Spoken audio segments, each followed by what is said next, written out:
Bueno, continuamos juntos y te invito a que sigamos en el libro de Apocalipsis. Pues sabés que el libro de Apocalipsis, sobre todo en este tiempo de pandemia donde estamos viviendo un tiempo inédito, en el sentido de que aún con las personas mayores que vos hables, nunca tuvimos una experiencia de esta magnitud a nivel mundial donde realmente nos afectó a todos. La palabra apocalipsis aparece mucho en los medios. ¿Por qué? Porque la relacionan con todo lo que son pestes, catástrofes a nivel mundial, la aparición de seres humanos y demoníacos, que en realidad el libro de Apocalipsis de la Escritura, que es el último libro de nuestras Biblias, sin duda menciona muchas de estas cosas. Pero Apocalipsis en sí no tiene que ver con catástrofe. La palabra Apocalipsis significa revelación. Significa que Dios corre la cortina, corre el velo para que podamos ver algo que Él nos quiere mostrar. Eso es algo secreto que Él tenía y que ahora lo quiere revelar, mostrar, Apocalipsis, a la gente. Y cuando empezamos a leer el libro de Apocalipsis, Dios empieza a correr el velo, lo que se ve y resalta, más allá de todos estos acontecimientos que la gente siempre hace hincapié, no es tanto eso, sino que lo que Dios está tratando de mostrar es a la persona de Jesucristo. A la persona de Jesucristo en una manifestación que a lo mejor la humanidad no la tenía tan clara. Por lo tanto, es un buen tiempo este que nos toca vivir como humanidad para analizar, para ver justamente la persona de Jesucristo. Y hoy me gustaría compartirte solamente una parte del libro de Apocalipsis, ahí en el capítulo 1 del versículo 9 al versículo 20. Y vamos a extraer simplemente tres cosas. Mira, lo primero, tres ideas que nos ayuden a pensar en Cristo en este tiempo. Lo primero, que Cristo nos habla.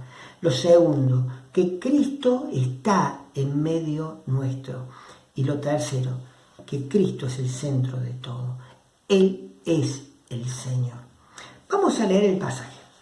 Apocalipsis capítulo 1 del versículo 9 al 20 dice así: Yo, Juan, vuestro hermano, y copartícipe vuestro en la tribulación, en el reino y en la paciencia de Jesucristo, estaba en la isla llamada Patmos por causa de la palabra de Dios, del testimonio de Jesucristo. Yo estaba en el Espíritu en el día del Señor, y oí detrás de mí una gran voz como de trompeta que decía: Yo soy el Alfa y la Omega, el principio y el último. Escribe en un libro lo que ves y envíalo a las 7 iglesias que están en Asia: a Éfeso, a Esmirna, Pérgamo, Tiatira, Sardis, Filadelfia y Laodicea. Y me volví para ver la voz que hablaba conmigo, y vuelto vi 7 candeleros de oro. Y en medio de los 7 candeleros a uno semejante al Hijo del Hombre, vestido de una ropa que llegaba hasta los pies y ceñido por el pecho con un cinto de oro. Su cabeza y sus cabellos eran blancos como blanca lana, como nieve, sus ojos como llamas de fuego, y sus pies semejante al bronce bruñido, refulgente como en un horno, y su voz como estruendo de muchas aguas. Tenía en su diestra 7 estrellas, y de su boca salía una espada aguda de 2 filos. Su rostro era como el sol cuando resplandece en su fuerza. Cuando le vi, dice Juan, caí como muerto a sus pies. Y él puso su diestra sobre mí diciendo: No temas, yo soy el primero y el último, y el que vivo y estuve muerto, mas he aquí que vivo por los siglos de los siglos. Amén. Y tengo la llave de la muerte y del Hades. Escribe las cosas que has visto, y las que son, y las que han de ser después de estas. El misterio de las 7 estrellas que has visto en mi diestra y de los 7 candeleros de oro es el siguiente. Las 7 estrellas son los ángeles de las 7 iglesias. y los 7 candeleros que has visto son las 7 iglesias. Recuerda, 3 ideas de lo mucho que podemos extraer de este pasaje, que es impresionante. La primera, Cristo nos quiere hablar, Cristo nos habla. Mira, el que está escribiendo acá es Juan. Juan es uno de los apóstoles de Jesús, uno de los 12 discípulos. En este tiempo se supone, en el tiempo que fue escrito Apocalipsis 95 después de Cristo, la mayoría de los discípulos, se cree que casi todos salvo Juan, ya habían dado su vida por Jesús, por causa del Evangelio. El mismo apóstol Pablo ya había sido decapitado, según cuenta la tradición, bajo el gobierno del emperador Nerón. Acá estamos un poco más adelante ya de tiempo. Juan no estaba en esta isla de vacaciones, ¿no? Esta isla era usada por los romanos para enviar a aquellos prisioneros. Es como que los desterraban. Era como una prisión. Y Juan estaba en esa isla, como dice acá la palabra, por causa de la palabra de Dios y el testimonio de Jesucristo. En definitiva, el tiempo en que estaba viviendo Juan era un tiempo de persecución, era un tiempo de crisis, no era un tiempo fácil.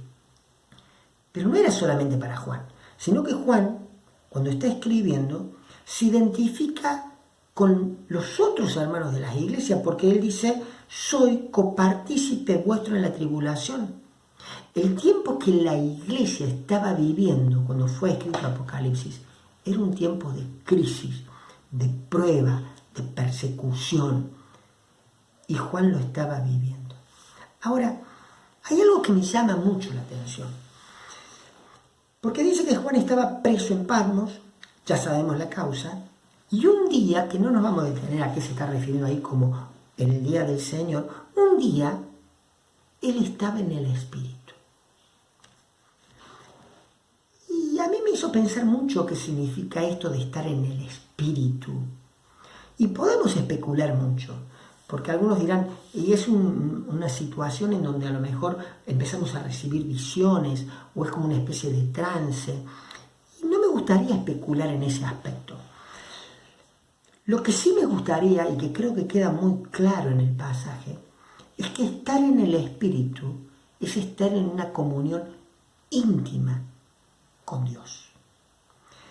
Y la situación de Juan, en medio de la dificultad, de la prueba, del dolor, era de que él estaba en una comunión íntima con su Señor. Y mientras él estaba en esa comunión íntima, es cuando escucha la voz de Cristo, que se revela y se muestra a él. Y esto tiene mucho para enseñarnos a nosotros, sobre todo en este tiempo. Hemos escuchado mucho por ahí de que Dios habla de muchas formas, habla a través del dolor, pero en realidad Dios nos habla a través de Jesucristo cuando estamos en comunión con Él. Sin duda que va a usar el dolor para acercarnos a tener una comunión con Él. Pero es muy difícil que escuchemos en este tiempo de dificultades, de prueba, de aislamiento como en el que estamos. Es muy difícil escuchar palabra de Dios si no estamos en comunión con Él. Estoy seguro que en el caso tuyo como en el mío, creo que nunca hemos recibido tanta información en nuestros celulares, en la televisión, e información que por ahí es útil, que tiene que ver mucho con las cosas de Dios, como en este tiempo. Ahora, Dios nos quiere hablar, sin duda por su palabra, pero para eso necesitamos estar en comunión con Él. Necesitamos, en este tiempo en que hemos sido obligados a aislarnos, aprovechar para buscar esa intimidad con Él. Creo que es un desafío. Dios nos quiere hablar. Y esto es lo primero que podemos extraer acerca de Cristo. Cristo es alguien que se quiere revelar a nosotros. Lo segundo es que Cristo está en medio nuestro. Mira, La imagen que ve Juan es impresionante. Él ve 7 candelabros o candeleros y a alguien en el medio de esos candeleros. Ahora, el candelero, para que te des una idea, era un instrumento, era como un brazo que en la parte superior tenía como una especie de copa o de taza, donde ahí se le volcaba aceite y se le encendía con un fuego para que diera luz. Era la forma en que en la antigüedad, al no existir los medios que tenemos hoy, pudieran vencer la noche, vencer la oscuridad de la noche, para alumbrar y para ver. Ellos, básicamente, el único medio que tenían que iluminaba más allá del sol, era el fuego. Entonces buscaban formas, sistemas, y el candelabro era una de esas, para poder alumbrar en las casas. Ahora, lo que está representando en esta visión es que hay 7 de estos elementos ubicados como si fuera una herradura, uno al lado del otro, como formando un semicírculo, y en el medio alguien dice que era como el Hijo del Hombre, y cuando lo empieza a describir, es un ser único, supremo. Él se da cuenta que es Cristo. Ahora, más adelante, en el misterio este de qué eran o qué representaban esos candeleros, en la misma visión se les revela y se nos dice a nosotros quiénes son. Dice, son las 7 iglesias que están en Asia. Y las menciona. Ahora, nosotros tenemos que entender que esas 7 iglesias están representando a la totalidad de las iglesias que había en ese momento y a la iglesia de todos los tiempos. Como decía recién en el otro mensaje, nuestra iglesia está representada ahí. Pero fíjate que la imagen es muy fuerte, es fantástica, porque es Cristo en el medio de la iglesia. ¿Te acuerdas cuando Jesús estaba por ascender al cielo después de que Él resucitó?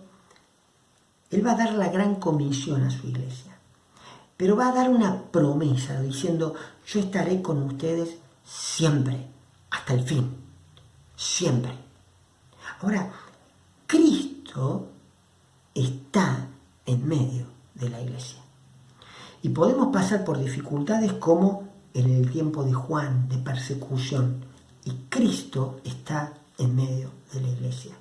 Y hoy, en medio de una dificultad mundial, en medio de un desafío para nuestras congregaciones, de saber cómo, por ejemplo, continuar con nuestros ministerios, cómo seguir alcanzando personas con el Evangelio, cómo seguir compartiendo esto de la comunión, somos desafiados a generar nuevas estrategias, nuevas ideas, pero lo que nos tiene que quedar en claro, y tiene que ser ánimo para nosotros, es que Dios, Cristo, está en medio de la iglesia. Fíjate, Cristo nos quiere hablar. Cristo está en medio nuestro. Pero lo último que me gustaría que pudiéramos meditar juntos es que Cristo se revela de una forma diferente acá. Cristo se revela como el Señor y soberano de todas las cosas. Me hizo pensar mucho el versículo 17. Te lo voy a releer. Dice, cuando le vi, caí como muerto a sus pies. Y él puso su diestra sobre mí, diciéndome, no temas, yo soy el primero y el último. Vos sabés que Juan, el que escribe, había tenido con Jesús una relación muy íntima. Él había conocido a Jesús realmente como su amigo. Cuando era la última noche y estaban en la cena, Juan fue el que se recostó sobre el pecho de su maestro. Cuando nadie se animaba a preguntarle a Jesús, cuando Jesús había hecho la declaración de que uno de ellos lo iba a traicionar, el que se anima a preguntarle es Juan. Tenía un trato especial con él. Él mismo se considera que él era el discípulo amado, no porque Jesús amara más a uno que a otros, porque nos ama a todos, sino que él mismo se consideraba así. Y él, cuando se describe en el Evangelio de Juan, él dice el discípulo amado, y se refería a él mismo porque así se sentía con Jesús. Juan lo conocía a Jesús como un amigo. Pero Juan tuvo la posibilidad de conocer a Jesús como el Salvador. Él vio al Señor Jesús entregando su vida en la cruz, pero él lo vio resucitado. Él lo vio perdonando pecados. El Señor Jesús había perdonado sus pecados. El Señor Jesús era su Salvador. Y Juan lo conocía, ¿sí? Pero Juan tuvo una posibilidad que no todos los discípulos tuvieron. Sí lo tuvo Pedro, sí lo tuvo Jacobo. De un día ver a Jesús revelado, dice, en su gloria, con su majestad. En aquel monte de la transfiguración se transfiguró el Señor Jesús, su rostro cambió, algo semejante de lo que leíamos acá, y él lo contempla y lo ve, y él dice, yo vi su gloria, gloria como la del único Hijo de Dios. Él lo conocía de formas muy especiales al Señor Jesús. Ahora, pienso que una vez que Jesús ascendió al cielo, Juan no lo volvió a ver.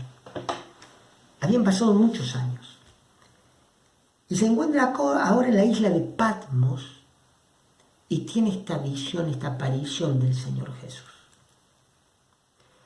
¿Y qué es lo que hubiéramos hecho nosotros? Si a nuestro amigo, nuestro maestro, aquel que hemos visto su gloria, nuestro Salvador, aparece después de mucho tiempo que no lo vemos. Estoy seguro que cualquiera de nosotros iría corriendo a abrazarlo. Sin embargo, cuando Juan lo ve, dice que cae como muerto a sus pies. Jesús le dice, no temas. O sea que lo que Juan tenía en ese momento al caer a los pies era terror, era miedo. Estaba viendo a una persona, a un ser, al ser humano Dios, a Dios hecho hombre, y su reacción, que él ya conocía, su reacción fue de temor. ¿Por qué? Esto me lleva a pensar de que Juan conoce en esta revelación del Señor Jesucristo una faceta que él no había visto nunca. Este Jesús o este Cristo soberano como dueño absolutamente de todo y centro, no solamente de la iglesia, de nuestra propia vida, sino absolutamente de todo.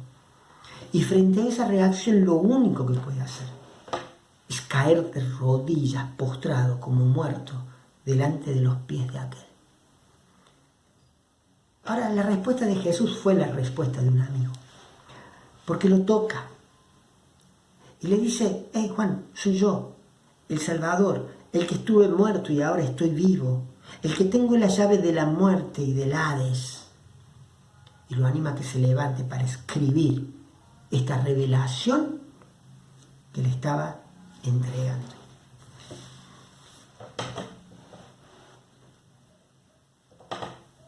Cada uno de nosotros ha conocido a Dios en distintas dimensiones.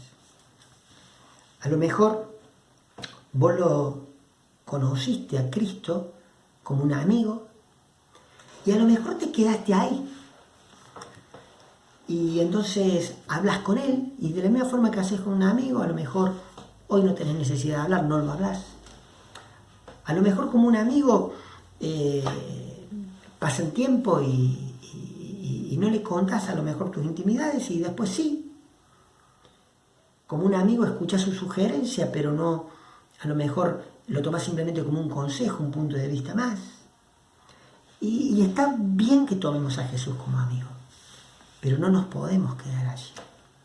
Y a lo mejor vos has conocido a Cristo como Salvador, y es necesario hacerlo, porque en base a eso vamos a determinar nuestra eternidad. Porque si Cristo no ha llegado a nuestra vida y ha salvado nuestra vida, estamos perdidos para siempre. Necesitamos conocer a Cristo como nuestro Salvador. Pero no nos podemos quedar ahí. necesitamos conocer a Cristo en esta dimensión. Y cada día tenemos que buscar estar en intimidad para que nuestro conocimiento se vaya profundizando. Cristo es el centro de la iglesia, el centro de nuestra vida y tiene el control absolutamente de todo, aún de esta pandemia, aún de las situaciones difíciles que estamos pasando. Él es Dios y el Señor de todas las cosas. Por lo tanto, en este tiempo en que somos llamados a estar separados, a estar aislados, lo aprovechemos. Lo aprovechemos para crecer en intimidad. Cristo nos quiere hablar, está en medio de nosotros, se quiere mostrar como quien es en realidad. Vamos a orar. Padre, te agradecemos porque has tenido el deseo de darte a conocer. Y en tu palabra podemos conocer a tu Hijo, por el medio del cual podemos llegar a ti. No solamente queremos experimentar un conocimiento de amistad. Gracias por la salvación que tenemos. Pero ayúdanos a conocerte como este Señor que está en el control absolutamente de todo. En el nombre del Señor Jesús.